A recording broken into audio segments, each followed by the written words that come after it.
बुच्ची जी बुच्ची जी बताई कमन पीस खाई बोली हम ना खाइबो देख और ले ना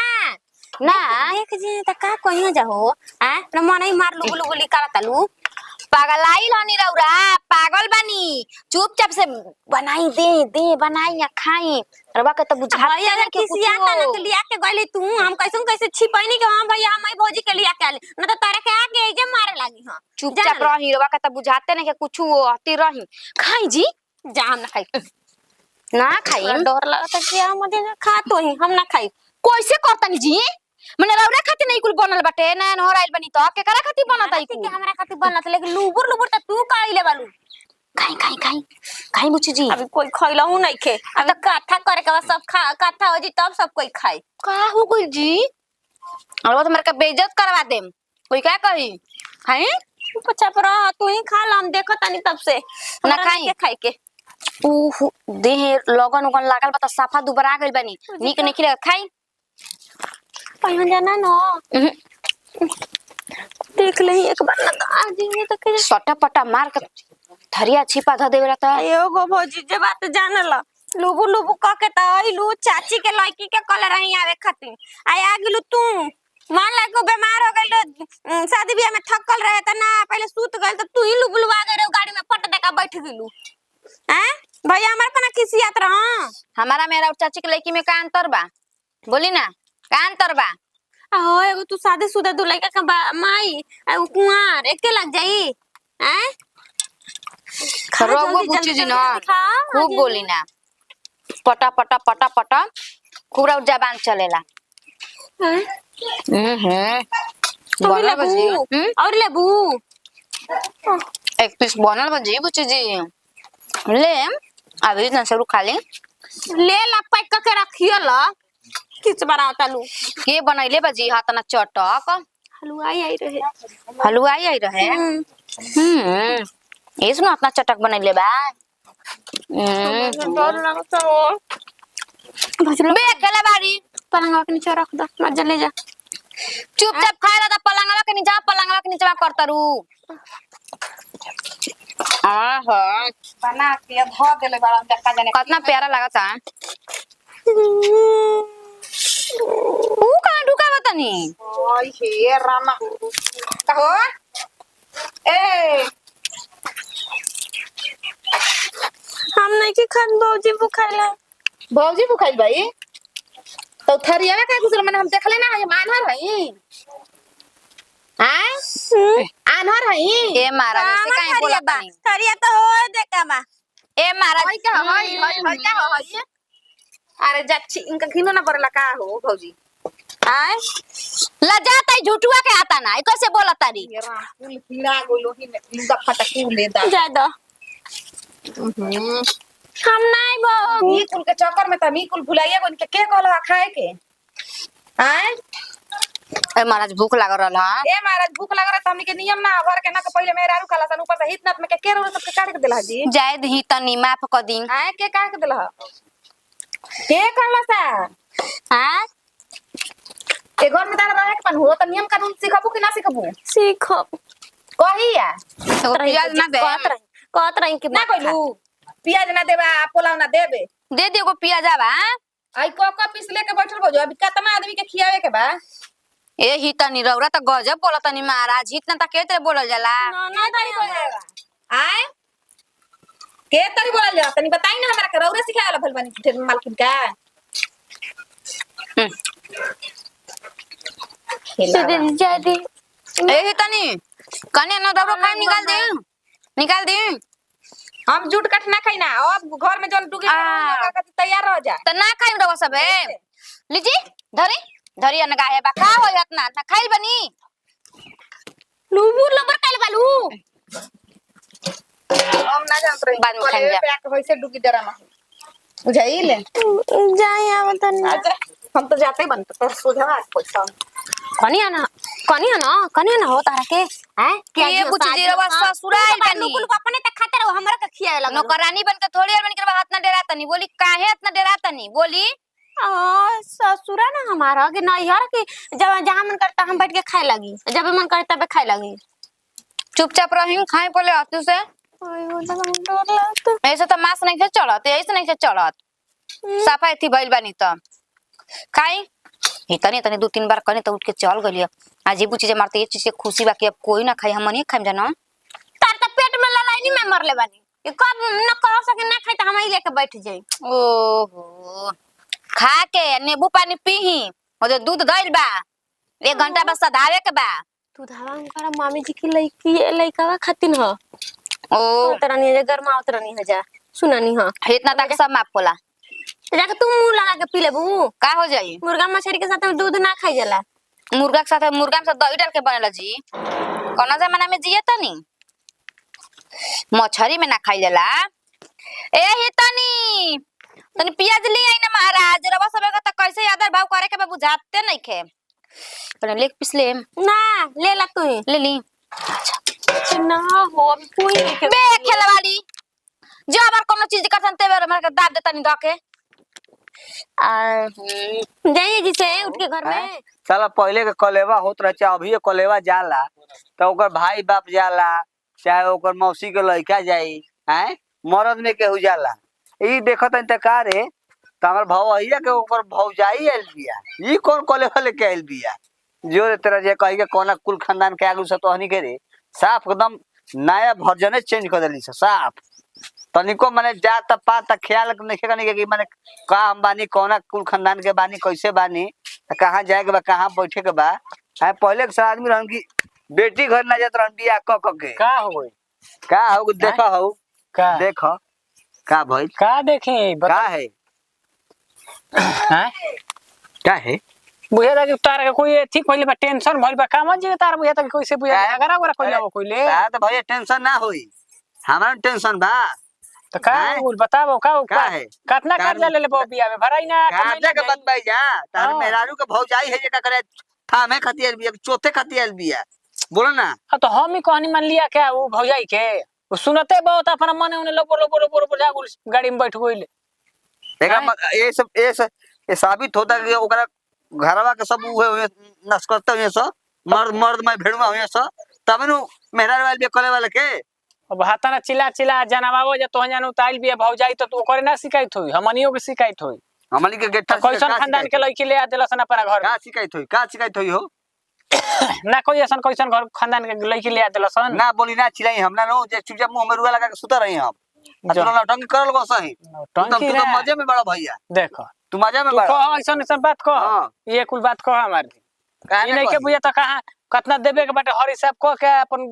एथी करला चल जा हां हिसाब पहले फाइनल करवाओ तब उस के फेरा में रही हो। हां तो हम का करी, हम ही लिया कोई ना चल तू ही तो कमा कमा के मैं पैसा हम लगाई मैं एथी कहनी यार तारा लोग बुझाते नहीं खेत तनिको का तरह कम कही बन गोली मुर्गा भाई नहीं के बुझे त खा लिए चलो एथी कइले कुछ काम। हां तो जे खाली कर ये कुल लेके टेंशन बैठ रहियन तो फलाना आइले चल आइले भी त जाए त का दुकर खाइए पर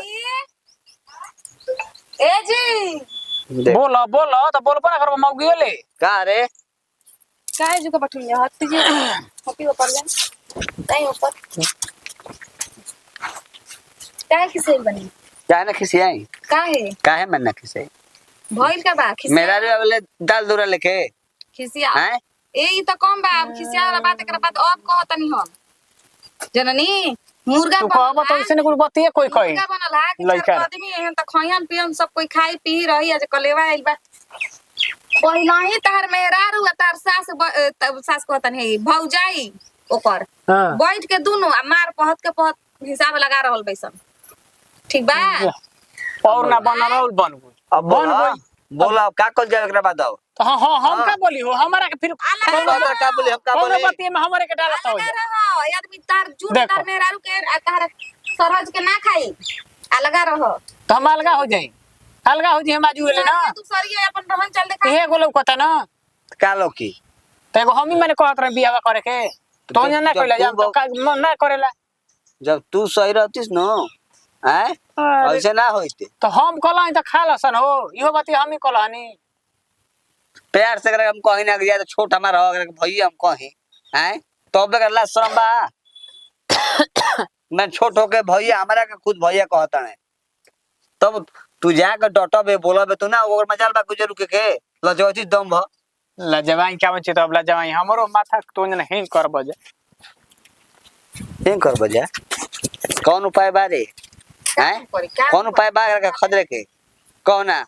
तो हम उपाय लगा दे बढ़िया बढ़िया उपाय लगा दे मतारी से कहीं जाए मतारी क्या करो मतारी का माने ठीक है भला मारी जब हमनी के बॉस के बात नहीं के तो मतारी क्या करो मैं हंजा ठोके हूं मेरा रुजा भाई का लेकिन मालकिन है नु वे कुल चीज करी हम बुझाई ले कहीं मतारी से अपना अच्छा रुको रुको लागत कि अपन चोट छिनेरा बुद्धि लगाही के पड़ी हैं आओ ना ता एक दिन धर अकवारी में धक पटक दम पलंग पनु ओइ दिन सब रस्ते ना चला हो पड़ी जाए तो छोटी है लड़का रहला लास्टे रहला हम बियाह शादी क के दम नि फिकिर हो गनी लेकिन एगो इन मुकनी के गांव के रीति रिवाज एगो अलगे बनू कलेवा लेके भाई ना जाई भौज जाई ई कुल कैसन देश देश के चाल बगे हमनी के ऐसन कुल नहीं के हमनी करे भाई बाप जे जाई उ जाई आए जाई करा गांव के ई बात भौज जाई आई कलेवा लेके माते का रे बबू आय नहीं का तू खल खल के भाषा बोलेलिस हम डिस्टर्ब हो गई है तू मुर्गिया के बच्चा को में ठीक करबे का ने बहनी का आगरा में छोड़ देला तो बा काहे के चरते है अरे मार हे भर घरे हगत मु तक चलिए सन बन वैसे तो ठीक न वैसन हो जाए कि ना जाए के कर करे मार बस ठीक हो जबे ना नो चरहित न गण वैसन आए आ जा कि ना चाहिए अरे तारी कहली बड़े मैंने का कोई बात मैंने अगर बत्ती लेके दिखाई मुंह पोखरा है ओही मुंह वाले में माई जे सुन ली तो का कह का मैं का सुन तो का मैंने का कही डीएम के बेटी है के एसपी के बेटी है हैं अरे मर्द मानुष के कले वाले कावे के हतो मेहरारू का करे एलबी जा अरे ओने के रीति रिवाज ह करने वाले पूछन तो कत का मम्मी रीति रिवाज रीति रिवाज मैंने के जाके अपना भौजाई गावे आ जाके मुर्गा बन सब खा जा ये रीति रिवाज ह ई है अरे भौ जाएगा में नहीं ननद गावे हां तो ननद है भौजाई एक भल सास तो पतो सुन सास पतो ननद भौजाई है नो सास पतो ननद भौजाई आ 3 गो रोटी बा के खाई बताओ तो तनी जरा बड़ा ए कर नती ससुई पतोही या ननद तीन गो बोलही वैसे कोने को तू तीन ही नु खाई एक गो सास पतो ननद भौजाई आ 3 गो रोटी बा के ननद ऐसा पतोहिया के सास लागल आ ननदी के भौजाई लागल आ ननदी ओकर भौजाइया के ननद लागल त ना भइल हां हैं सही समझ सही बतिया समझ आइल बड़ा हमरा के सिखावे जवन तू करत बनु आ करब नु कहिए माई क के आ छोड़ ले एगो पढ़ल नहीं कि कलमिया नहीं कि चले ले ओतने बना जानी हम रिटायर हो गेल बाई से के कलमिया भर नहीं की कलमिया के नहीं कि एगो धइले त करिएवा अक्षरिए नहीं के बुझात बुझा गइल पर अगर हमार माई बाबू पढ़ाइले रहतन त नौकरी करती तो बताओ तो मुर्गा कहां से खाई जाई हैं का हो गइल माने मुर्गा तो कढ़ाई खत्म हो गई कराई के खत्म मार बच्ची के अब हम मेहराज के कहते कि एक पीस मुर्गा नहीं खाओ मैं अब बैठा के खियाओ थारी अकल में नटम की के ऊ हां नहीं की कने बारे ओके हो आई ई दिन भका मोटरवा का तरवा निकाल दी का दिन भर एक टोला के ओ टोला में हेरान के कपड़ा फिरता ही स अब बिजली बिल जमा करे को तो अब ओकर का बोलते जल्दी खींचो अही हो मैया अरे कैसे खावले उतना मछली वो पातर में रहल पच जाई रे मुर्गा उतना पातर देखे के बा हैं पातर में अब हम का करिए पातर में तो दादा सोका होली स आइल तो हम तो कने ज्यादा रीति रिवाज में रीति रिवाज अब इहो न कोई मत कह दे तो हमरा गांव के रीति रिवाज तो कि जे बनी तो एक कढ़ाई के मुर्गा नु उहे आदमी खा जाई हां तो कह दे के हमरो घर के रीति रिवाज है कि खिया पिया के आंखी में बुकर मरचा डाल जाला कह दी है ये रीति रिवाज होते अरे नते तो हर मजाक रखता हमरा तो मुंडे खराब हो गए हम सुननी त हमरा हक्के बके बन आप लोग आके कर लेग पीस खाई में करजी पतरी खाई नती पूरे पहले जाके देखी तू हो देखी आराम से तू हो ना कर ली से आ कह ना खाई मंगर अबू ध आ ध के 5-6 गो पीस दबका देली से तोरो सही तर जानते मतरिया हम को जो खो ना अरे बाप रे बाप बुझाइला कि मुर्गा खैनी न त बुझाता न कि तनको पेटवे नहीं के भरत बुझाते नहीं के तनिको बुझाता खैल है नहीं कि कुछ ऊंट के मुंह में जीरा डालाई त बुझाई हो आयो सही त लागल हो ये मुर्गा लेके धरे बस तनी से कहत ऐसन कि ओमे पूरा परिवार आवे खाई ए भगवान 2-3 किलो मुर्गा में कैसे पूरा परिवार खाली ये तो बड़ा हम सोचत तनी भौजी काजी आई पाउनो जिया कोइनी कहां दिया घर में घरई में बड़ी रानी हां रानी घरई में बड़ी आ त गई नी अरे 4 पीस 6 पीस खाता यही से सन देहिया बा हमार तो ई देहिए बा हमार मोटाइम ना रौरो के माने का बा लेकिन कौन चीजी मन रिकॉर्ड बनावे में जो कोई ना कहले कि ऊ काम करे खातिर का रिकॉर्ड बनावे में हाँ? जी पाहुन जी ऐसे काहे बोला तनी रौरो माने आई रही हो जा बियाहवा क के हाँ। तेरा भौजाई आई रही आ भौजाई रौरो काहे संगवा को कहतनी जी अभी कुका कहतनी जी का हो गइल बा थोड़ा का जी बुरा लागल मन के अच्छा तो भौजी ज्यादा मजाक करता कहतनी भौसम मजाक करता ना कि नीक लागेलू तो के नीक नीक तो हम बटले बनी एमे दू रात थोड़िए बटे ठीक लागली त रख ली भौजी के बक ई का कहतनी हाँ। जी भौजाई के तू राखम चल ऊ भैया पापा ना ये कुल कहल जाला एक तरफ से माली तरह लगुओ बानी आ राउरा मातारियो दाखिल बानी जनी हां खूब मातारी दाखिल हुआ बानी नु कनिए पाउन जी सुनी ना जाई ना खसी के लात लेके आई हारे कहां खा के धरत जे होता कहां टाले लो घर कराई के धो लेनी आगे देखी त धो लेनी पहले उठा ले बानी टूट गल चूड़िया खियाव तो सते सते खा तो को तो डुप्लीकेट आवा हो रौरे जनतनी हां पता रका में के हां चुरा भौजी कोनी की जानता नहीं आई हमनी के आई हां आई मुर्गा खिया के खुश कइले रहिनु त मिलल रहे चूड़ी ढेरे मिलल बा तो इहो को धंधा करी ना जना आ का हो गइल जी कोई के मुर्गा खिया के कोई के बेचारा दाम खिया बेचे वाला आई रहे नु बुनी परत रहे ता कहता हमरा के शरण दे दीजिए त कनी के जा 4 किलो मुर्गा लियो बबुआ बोले के। ये तरे खुश हो जाए 4 किलो मुर्गा आइलो त हौसन में के 5-6 गो देले बा लेकिन कोई कहे तो कान में तनी के लपा लपा बा लेकिन मिलल बा 50-50 रुपया तब तो कोई इहो कहे तर कान में के नाक में के बनवा देते दुगो जे लवंडी नाचते सन तनी पैक बना के दे दी तो दे देम जा ए महाराज का बाटो मई माने हमरा नहीं केनु नाचे के हैं ना बुझाता कार भौजाई से पहले भी ना ए अबे कइले नहीं की लेकिन लाज कौन बा बताई कोनो लाज बा ना नचला लाज कौनो में। बात के। लाजे रही तो हई हाल रही ता के जब बिना काम हो भौजी के समना मैं आई हो दादा बीता को दम ठीक हम पाते विदा कर देता ही आही रे दइयो ना बुझाई हैं कहनी है ना पाहुन जी जा। अरे बाबा ए पाहुन जी का इनका पर दबाई ना कपारा हाँ पेटवा ना दबा दी ना पेट नहीं खाता ना रेटी नहीं खाता तने कपड़ा दबाई कपड़ा का जाने कैसन रहुआ इंसान बन दबाई जी मैं महाराज लेके रहुआ जो दबावे के बताओ नहीं कहा दबावे कपड़ा दबा कपड़ा दबा का दबावे के बा पेटवा दबा के निकाल देता नहीं और खाली हुई तो फिर खा ले हे महाराज रउआ त गजब करतनी गजब करता नहीं हाय के करा करके लइकी है जीरा रे खथी में कहिया हाय। हां कालीदास का लेके ही है अच्छा हां हां ठीक है तुम्हारे का कहता नहीं यही तो करम जा माने पर तने पलंगा पर जाके उठंगा तनी जी खइले बन तनी हां बेस जाता नहीं उठा हां जाई रे जाई तलान पर जाई नींबू पानी ले दी ले आई ना हां अभी है ना तो भंगा नहीं केने बारू हो ए कन्या कन्या हां मम्मी जी केने बारी तार भौजी आवे है ने त तू निकला त घर में से निकला करे मई है ने आवा हां नती तू घर में घुसल बड़ा है ने आवा है ने का कहता रे हम का सुनत नहीं रे सुनो तब तब हम का कहें तो काना बंद कर दे ए निमन काम बा बहुत बड़ा की जमाई देही में जान नहीं के लेकिन ना जमाई तो ले तो इतना नू ले तो ना तो का कहे के। आई हो दादा का बनेले बनी पेट भर गइल बा का बनेले बनी जाजी का खैनी ना पूछैला बे महाराज ऊँट के मुंह में जीरा डलाई तो कुछ बुझाई ऊंट निहन तो नहीं खिलागत रह बोले रे वो देखे में नहीं खी बकरियो ए बॉबी जी केने बा देखा तो नीला और सास सनक गइल बड़ी बुढ़ारी में ले जाके पहुंचाइबे चुप कर मार दे मुंह पर ढाई दे का कहते मई हां नींद लागत ल सोना बोल बिया मैया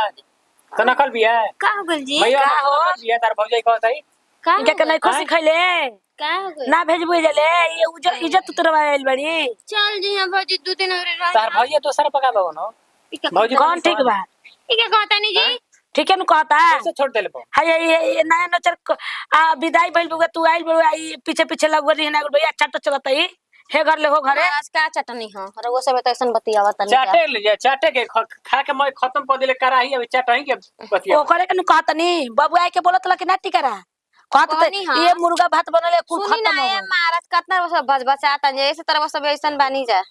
मोटा हो गइल बन जा बचबचाए से अच्छा कहनी तू नहीं हाँ। खूब बोलत तू काहे पातराइल सुकुटल बड़ू ऐसा नहीं वैसा नहीं बटले बने तो परात नहीं के बैठे के खड़ा खड़ा लेवे के बाद तब हो देख लो फेंक देला मारिए तो दे उठा उठा उठा उठा तारा खाने क्यों जा कही है पैसे खड़ा रह तारा नहीं के जौन करे के बा करो सना भाइयों के हम विदा करे हमारे बस ले जाके पहुंचावेंगे के विदाई कर ए सब देखा तनी जो बोरिया बिस्तर उठाओ जा ए मार पहले वाला खोपड़ा तो खोपा दिया ऐसे फौजी कहता नहीं सोना का निकाल के फिर एक पहले हमारा गचुनी रानी रो निकल दे इससे निकल ई क्या कहा तनी जी जी जी जी क्या कहा तनी जी बाबू होठ न जी। चुनिया भई जा ए पाहुन जी ऐसा हुन ए जी और फौजी की इज्जत ना आदत है हमें चल जी हां हमारी इज्जत ले ले बड़ी हनी छोड़ हमनी के देगा आदत है कोई के जी कहला के हां ए हां हमनी के भैया कहि न जा अरे हम फौजी के छुअत काहे कहे निकल कोनो बात ना हमरा के छू ली रहुआ लेकिन हमरा के सूजी के हलवा खिया दे के रहुआ ऐसी हो लुका होई का कहतल हो जे तो कहीं सुते के सुतिए जीबू हां ई रख मरद रखना बिया एगो मरद तो तेरे भाई पी ना रहत होई तबे न कहती छुली के गैर मरद से छुआ ले अपन दे मने का होता छू देनी पाहुन जी हमरा के ए पाहुन जी छुई जी छुआ ओहो। छू तब बुझाई छुआ दे तेरे के बढ़िया के बाद ये मम्मी जी भैया जी ठीक कहता नहीं अब तू ये जी से चल रवा जाए कि ना जाए चल बताई जी हैं चल जी हैं रो से मत चिंता लेने जब हो जी बैग लेके देखता नहीं दूसरा पर खा भैया जी हाथी बैग वाली 10 मिनट समय तो 10 मिनट का होय ना तो रो निकल ली नियन तू लगा तो नया नचर कनिया नहीं लगते नहीं खो ठीक बात तेला में धर देनी हमरा के ए तू जात काहे नहीं को हो हटे हमने तनी भैया जी फिरी ए आई जी मैया अरे रख ली रे जल्दी चो